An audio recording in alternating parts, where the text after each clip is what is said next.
Okay, let's dive into what feels like the biggest paradox in business today. Oh, this is a good one. It's this idea that to build something truly huge, a global company, you have to start by doing things that seem, well, incredibly small and inefficient. Right. You look at these giants, the Airbnbs, the PayPals of the world, and you just assume it was this straight line of hyper efficient growth from day one. But it's not. Not at all. The sources we've pulled together for this deep dive, they tell a completely different story. To get really big, you first have to do things that feel completely unscalable, Yeah. manual even. And that's what we're focused on today, this idea of blitzscaling. Exactly. That aggressive chase for growth where speed is everything, it just crushes any concern for, short-term efficiency. The goal isn't profit next quarter. The goal is escape velocity. That's the term. And that's our mission for you today. We're breaking down the playbook from founders like Reid Hoffman to really understand what it takes to accelerate that fast. We're basically building a four-step process. How you go from zero to a massive global scale in a time frame that just seems impossible. And we're going to break it down logically. First, how you get that breakthrough idea. And it's by seeking out rejection. Seeking rejection, that already sounds counterintuitive. Oh, it is. Then second, that really crucial early phase of handcrafting loyalty, building true fanatics. Yep. Third is all about speed, radical speed, and this is a big one, unlearning what made you successful in the first place. And then the last piece. And finally, it's about how you build the culture, the systems, the art of triage, really, to manage the absolute chaos of that kind of growth. All right, let's start at the beginning then. The idea itself. Right. There's this story we all tell ourselves, this, lightning strike myth. The founder is in a garage, has a sudden aha moment, and boom, everything changes. It's a great story for a movie, but it's almost always false. So what's the reality? The reality, according to these sources, is that the best founders are not waiting around for inspiration. They're actively hunting for it. Hunting for it. How? They're tracking big ideas, keeping notes on problems they see every day. They're deliberately putting themselves in places where, inspiration is more likely to happen. This is really step one in scaling. You have to validate your core assumption through active rejection. So that active hunting, it suggests that the aha moment is less about some flash of brilliance and more about just being ready. Precisely. The classic example here is Sarah Blakely, the founder of Spanx. Right. Think about it. How many women had the exact same idea? Cutting the feet out of their pantyhose to get a smooth look under pants. Probably thousands. I'm sure it happened all the time. Exactly. They all had the same thought.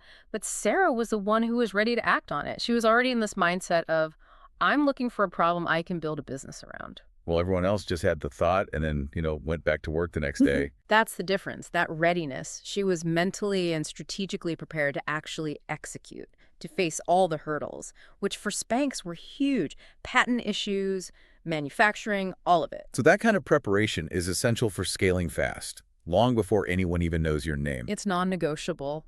Okay, so here's where we get to the first really counterintuitive part. Yeah. Once you have that idea, the conventional wisdom is to rush out and get a yes, validate it. Get that confirmation. But this playbook, it says you should be celebrating the no's.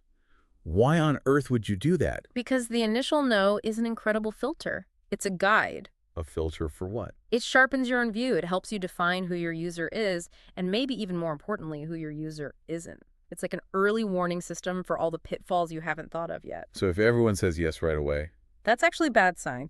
It probably means the idea is too simple, too obvious, and you're about to have a lot of competition. The story of Peloton's founder, John Foley, is fascinating here. He spent 3 years trying to raise money. And he couldn't get a dime from the big VC firms. He actually called himself a connoisseur of no's. Connoisseur of no's. I love They took all those rejections and he sorted them into buckets. He saw the pattern. The traditional VCs were they were just really leery of any direct-to-consumer business that didn't look like their last big win. So they were stuck in the past. Completely. And they definitely didn't get why you'd stick an expensive tablet onto a piece of gym equipment. They wanted him to sell it in stores. So those rejections literally became his roadmap. They showed him what the kind of dominant, and in this case, wrong thinking was. Exactly. He realized the standard VCs were just using an old template to judge a new idea. So that rejection map, it saved him years of wasted time. Because he stopped pitching them. He stopped pitching the usual suspects and realized he needed to find, the eccentric investors, the contrarians who were actively looking for weird category-defining ideas. And that's what led him to people like Lee Fixel. Right. Who was known for backing these huge global disruptors in unexpected areas. Fixel didn't see the lack of precedent as a risk. He saw it as the opportunity for total market domination. That lines up perfectly with what Reid Hoffman says about skepticism. Oh, for sure. He says when he pitches an idea at his firm, Greylock, and the entire room of, brilliant partners all say, "That's fantastic, let's do it." He gets nervous. He gets worried. And it's for that exact reason. Unanimous consent is a danger signal. Because if it's that obvious to them... And it's obvious to every other smart person in the world, and half of them have probably already started working on it. So that unanimous yes just leads to a flood of competition. A stampede. And it kills your margins, and more importantly, it kills the speed you need for blitzscaling. You actually want an idea that looks a little bit crazy to the establishment. That confusion gives you the time and space you need to get ahead. So the rule is you have to trust your own prescience, your own belief about where the market is going, and basically ignore the experts who are stuck in today's world. There's a great story about a geologist, Andres Russo, that really illustrates this. Okay. He was chasing this legend of a boiling river in the Amazon, and every single expert, every geologist he talked to, told him it was impossible. Why impossible? The thermodynamics were wrong, the geology of the region shouldn't support it. One expert literally told him, "Don't ask stupid questions, go back to your desk." Wow. But he persisted for 2 years, hearing no over and over again. Not out of stubbornness, but because his core scientific belief, his prescience, was stronger than the expert consensus. He believed it could exist, and he eventually found it. He did, and it held this huge potential for clean geothermal energy.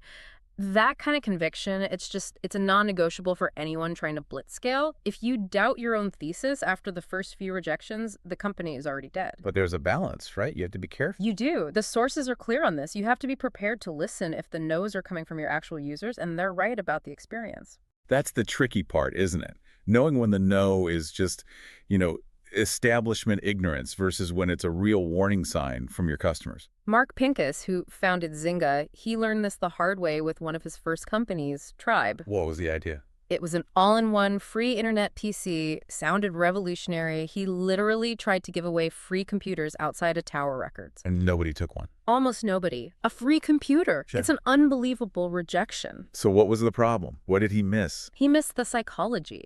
It wasn't just that people didn't trust a free gift, it was the fear of disruption. People had spent years setting up their computers, installing software, organizing their files. And the thought of moving all of that to a new system. It was a huge psychological barrier. It was too much work, too much risk. Pincus realized his core assumption that people wanted easy internet at any cost was wrong. The cost of migrating their digital life was just too high. So he had to kill the idea, which shows how valuable that negative user feedback can be really early on. It's essential. This whole process of seeking no is iterative. It either sharpens your idea and helps you find your real user, or it forces you to pivot before you sink millions of dollars and years of your life into something that's doomed. It's an essential first step. So to just quickly recap step 1, you stop waiting, you start hunting, you look for ideas that make experts nervous. And you use that rejection to either refine the product or, if you have to, pull the plug. Which leads us directly into the second, and just as counterintuitive, step 2. Handcraft fanatical loyalty through unscalable human contact. Right. This is the phase where you forget about efficiency. You focus on a tiny group of people using methods you could never ever sustain long term. This sounds like the core idea from Y Combinator. It is. It's the Sam Altman rule. It is so much better to have 100 users who absolutely love you, who would be heartbroken if you disappeared, than a million users who just kind of like you. Because those 100 users are loyal. They're loyal, they give you the best feedback, and, most importantly, they become your marketing department. They sell the product for you. And the sources are really clear about warning against the illusion of scale here. Oh, yeah. This is where founders get sidetracked by, clever growth hacks. A viral loop or some referral program that brings in 1 million people in a month. But it's temporary. It's totally temporary because, as Altman says, people don't stick with products they don't love. If you haven't done the hard manual work of building something that a small group truly needs, the whole thing collapses as soon as that initial hack fades away. You build a wedge first. A narrow, deep wedge. Facebook is the perfect example of this. They started just at Harvard. Only Harvard students. That narrow focus let them get the product perfect, understand the social dynamics, build this deep, powerful loyalty before they even thought about expanding to another school. And that loyalty base is what allowed them to expand. It sustained the whole thing, but the absolute gold standard for this handcrafting phase has to be the Airbnb home visit strategy. So Paul Graham, the investor, he meets the founders, Brian Chesky and Joe Gebbia. Right. And he looks at their big plans for growth, and then he just asks them a simple question. Your users are in New York. You're in Mountain View. What are you still doing here? And Chesky's first reaction, which is so logical, was, but that won't scale. We can't meet every customer. Of course. And Graham's response was just perfect. He said, that's exactly why you should do it now. Wow. It's such a profound idea. This manual, super inefficient effort is only possible when you're tiny. And it is absolutely essential for building the foundation of something that a small group will really, truly love. So they went to New York. Immediately, they flew to New York and started going to their hosts' apartments and personally taking photos of their listings. Not a professional photographer. The CEO, Brian Chesky, with a camera. With a cheap digital camera, yeah. He joked about it later. He said, when you bought an iPhone, Steve Jobs didn't come sleep on your couch, but I did. Yeah. And being there in person, it revealed things they couldn't see in the data. Things they never would have seen. They realized the listings looked bad because the host just didn't know how to take good pictures. So they fixed that one unscalable problem, photography. And it immediately doubled their revenue in New York. So the Unscalable Act actually informed a scalable solution. Mm-hmm. Better photo guidelines, maybe a network of photographers down the line. Exactly. But the real insight from those visits was defining what exceptional service looked like. The 7-star experience. Right. They started mapping out the levels of service. Yeah, a 1-star experience is the host never shows up, you want your money back. A 5-star experience is fine. The key was under the mat, everything worked. You might tell a friend, yeah, I used Airbnb, it was okay, it's neutral. But then you get to the 6-star experience. Now you're exceeding expectations. There's a handwritten note, fresh coffee waiting, a map of their favorite local spots. Now you're becoming a promoter. You're telling your friends, you have to try this. And then there's the 7-star experience. This is the legendary level. This is the goal. Imagine you knock on the door, the host opens it, and they already know you love, say, vintage wine. They have your favorite bottle chilled. They've booked you a tasting tour. They tell you their car is available for you to use. Okay, that sounds completely unsustainable. Yeah. And crazy expensive. Why would you define success at a level you can never consistently deliver to millions of people?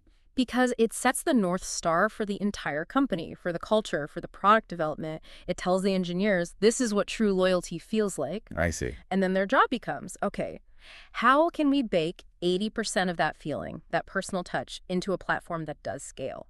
It forces everyone to focus on those small, delightful details that make the experience feel human. And that intense human effort, it has to be in the communication too, not just the service. Absolutely. Think about the early days of Flickr. The team was tiny, like 6 people, Mm-hmm. and they were posting 50 times a day in the forums, talking directly to their first users. 50 times a day. It's a massive amount of labor. It's not a job, it's a lifestyle for that short period.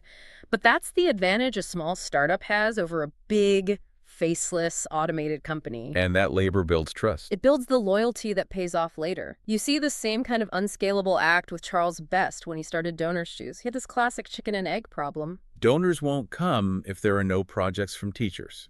And teachers won't post projects if there are no donors. So what did he do? What was the Unscalable Act? He personally and anonymously funded the first batch of projects with his own money. Wow.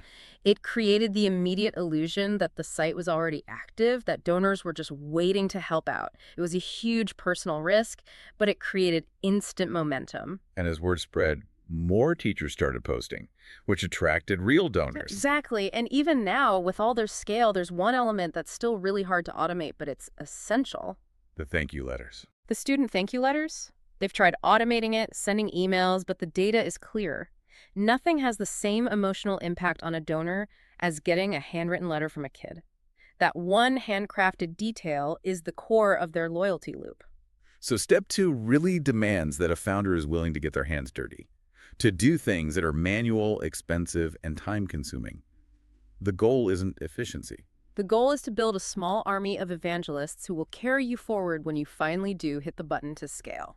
Okay, so if the first two steps are about building the foundation, finding the idea, building that core loyalty, step 3 is when you really hit the gas. This is achieving escape velocity by prioritizing time and being ready to unlearn or pivot. This is where you initiate blitzscaling. And the only thing that matters in this phase is speed. Aggressive, reckless speed. Peter Thiel at PayPal called it achieving escape velocity. Right. Escape velocity from the black hole of competition. If you don't scale fast, someone else will. They'll grab the market share and you might never get it back. And PayPal's strategy for user acquisition is the perfect example of this. Prioritizing speed over cost. They were basically paying people to sign up, giving bonuses for referrals, and they were burning cash at a crazy rate. The conventional wisdom would be slow down, your acquisition cost is too high, optimize your marketing. Of course. But Thiel knew that short-term cost was irrelevant. He was willing to spend $10 or $20 to get a user because it was faster than traditional advertising. It was more viral. So even though they were losing money on every new user, The strategic calculation was that the speed of growth and the network effect they were building was ultimately cheaper than trying to fight a market leader like eBay later on. who was already building their own payment system. Exactly. They were in a race, and the money they spent was basically insurance against getting crushed. It was a massive, calculated gamble, driven completely by the need for speed. And this need for speed, it goes all the way up to the boardroom. Eric Schmidt said his time at Google taught him that slow decisions are what kill growth. Bureaucracy is the enemy. Google often chose to buy that company and do it now instead of build it ourselves, do it right. The YouTube acquisition is the classic case. Right, they paid $1.65 billion in 2006. Yeah. But wait, Google had the best engineers in the world. Surely they could have built their own video platform for a lot less money. They absolutely could have. But Schmidt's analysis was brutal and simple. If building it yourself takes a year, that year is worth far more than the premium you pay to acquire it.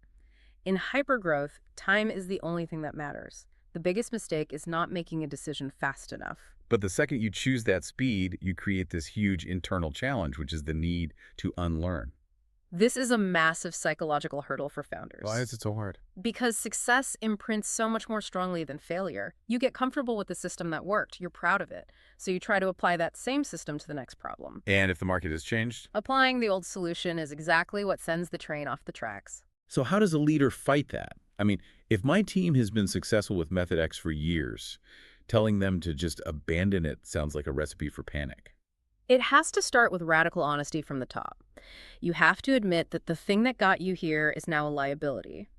Reed Hastings at Netflix is the poster child for this kind of reinvention. He had to go from shipping DVDs A brilliant, efficient, physical logistics machine. to producing original streaming content. Two completely different businesses. One is about warehouses and mail routes. The other is about creative development, studio deals, global licensing. It's a staggering pivot. He basically had to tell his whole company, everything that made us great is now irrelevant. We have to start over. Pretty much. Yeah. And you see a similar thing with Phil Knight at Nike. His focus was always on ultra-high-performance engineering. A shoe company for athletes, Huh. not a fashion brand. Right. But he had to unlearn that belief to survive. He realized the path to massive scale wasn't just in making a better shoe. It was in brand, style, cultural identity. And that led to him working with Whedon plus Kennedy, the big ad agency. Which transformed Nike from a shoe company into a global brand. And sales went up 3 or 4 times. He had to abandon the very thing that made him successful in the first place. And then there's Barry Diller, who seems to have weaponized unlearning. He said his best work happened when he knew nothing. That's the mindset. He had to unlearn how to make traditional TV to do miniseries. Then he jumped to QVC and the interactive screen. He actively sought out new areas where his old expertise was useless because it forced him to innovate. And this ability to unlearn, it sets the stage for the toughest move of all in blitzscaling, the pivot. Right. It's easy to kill a product that's clearly failing. But it's incredibly hard to kill a product that's actually working, that has users, but just doesn't have the potential to get huge. That's the situation Ev Williams was in with Odeo, his podcasting platform. It wasn't a total failure. It had users, but it just wasn't going to be massive. And meanwhile, they had this little side project internally called Twitter. Which showed explosive potential. You can see the contrast. Odeo was high friction. Big files, clunky distribution. Twitter was the opposite. Low friction, short text, built for virality. So making that pivot, killing the thing that was sort of working to chase the ambiguous new thing, that was the real test. It was the necessary move to get that escape velocity.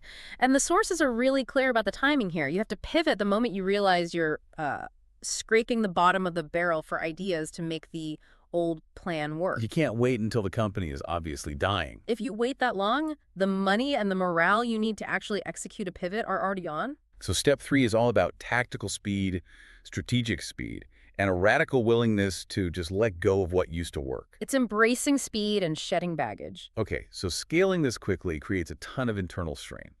You're hiring like crazy, systems are breaking. Which brings us to our final step. Step 4. Manage chaos by deliberately prioritizing critical vulnerabilities and learning from behavior. And this has to start with the foundation, with culture. Because you can't just build on a culture later. No, you have to build it intentionally when the team is still small and flexible. If you wait until you have 500 people, the culture is already set, and it might be something you don't want. Anil Bhusri, the CEO of Workday, he took this so seriously, he personally interviewed the first 500 employees. He did, and this is the critical part. He wasn't interviewing for their skills that had already been checked. He was interviewing purely for cultural fit. Or, as the source says, cultural growth. Yes, even better. Hiring people who would actually improve the values you've already established. But how do you screen for something as subjective as culture in an interview? He had a method. He was trying to screen for we people versus I people. Okay, what does that mean? He'd ask them to talk about their big career accomplishments, and he would just listen carefully to the pronouns they used. Was it always, I did this, I solved that problem? Or was it, we achieved this, the team built that? Exactly. He was using their language to see their underlying ego. Because those first hires, they're not just employees, they're your cultural co-founders. They set the tone for everything that follows. And that kind of hiring, that kind of growth, it costs a lot of money. A lot. Since blitzscaling is all about speed over efficiency, you have to have a massive war chest of capital. Miriam Nefisi, the founder of Minted, she has some really good advice on this. Raise money fast and raise more than you think you need. She learned the hard way that everything is always more expensive and takes longer than you plan. Failed marketing campaigns, legal hurdles, just the cost of top talent, it always goes over budget. Her rule of thumb is act like you've got half that much. Right. To build in a buffer for all the failures and optimizations along the way. Running out of money kills way more companies than bad ideas do. So once you have the cash and you're in that aggressive growth mode, you enter this state of constant chaos, the art of triage. Fires are breaking out everywhere, the code is a mess, customer support is underwater, servers are crashing. You can't possibly put out every fire. So the founder has to choose. You have to choose which fires to stamp out immediately and which ones to just let burn. It's a deliberate choice. You're piling up vulnerabilities, you're prioritizing strategic growth over long-term stability. That sounds terrifying. As a leader, how do you make sure your team understands that this is deliberate neglect and not just you being incompetent? That's where that strong culture we talked about is so important. The team has to trust that this is a strategic, temporary state of being. Selena Tabakawala at SurveyMonkey had a great example of this. The company had scaled with no outside funding, so they were stretched thin. Incredibly thin. So when she came in, the first thing they had to do was figure out the one existential threat. The one fire that would kill the company instantly if they didn't put it out. And what was it? Data loss. If SurveyMonkey lost customer data, the business was over, full stop. So that became the #1 priority, building robust backup systems. And what did they let burn? Pretty much everything else. No real marketing plan, messy code, couldn't scale well internationally. These were huge problems, but they weren't problems that would kill the company tomorrow. So the decision was secure the data now, and we'll fix the messy code later once we have the scale and the money to do it right. You're taking strategic shortcuts to build fast, knowing you'll have to go back and rebuild it properly later. Okay, and the last piece of managing this chaos is making sure you're learning from reality, not just from what people say. Learning from what your customers actually do. Because people often don't even know what they prioritize. Google learned this lesson early on with their search results page. They did all these surveys, and users all said they wanted 30 results per page. They wanted it to be thorough. So Google tested it. They put 30 results on the page. And what happened? People did fewer searches. Why? Because the page with 30 results loaded just a tiny bit slower, maybe 100 milliseconds. You could barely perceive it. But the impact on behavior was massive. So even though they said they wanted more results, what they unconsciously wanted was speed. Exactly. Marissa Mayer said, "Time matters a lot more to people than they usually articulate. You can't just trust what they say. You have to watch what they do." Drew Houston at Dropbox found the same thing with his usability tests. Yeah, he did this great poor man's usability test. He'd get people off Craigslist for $40 and just watch them use the product. And what did he find? He found these tiny little friction points. Like a user would start a download, it would take a few seconds, and in that time they'd navigate away to check their email and completely forget the download was even happening. So that tiny delay was a huge barrier to getting people activated. A massive barrier. Watching the user is the only way to see if something that's obvious to your team who's been staring at it for months is actually easy for a new customer. And sometimes the customers just take over and lead the way. They hijack the product for something you never intended. And that's the ultimate behavioral truth. The market tells you where it wants to go. This happened with Bumble. Their rule was women make the first move in dating. Right. But Whitney Wolf Herd started noticing that people were using it to find friends, not just dates.